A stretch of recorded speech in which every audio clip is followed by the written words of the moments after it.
লা হাওলা ওয়ালা কুওয়াতা ইল্লা বিল্লাহ, এটা হলো সারেন্ডার করা, আল্লাহর কাছে সারেন্ডার করা, আত্মসমর্পণ করা।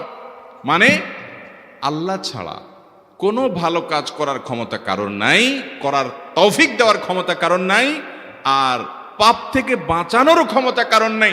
এই জন্য আমি কেমন যেন আল্লাহর কাছে সারেন্ডার করছেন, লা হাওলা ওয়ালা কুওয়াতা ইল্লা বিল্লাহ। কোন অবস্থা, কোন সামর্থ্য এগুলো কারোর কাছে নাই, শুধুমাত্র কার কাছে আছে? আল্লাহর কাছে আছে। এই অর্থ বুঝে আপনি লা হাওলা ওয়ালা কুওয়াতা ইল্লা বিল্লাহ বেশি বেশি পাঠ করবেন।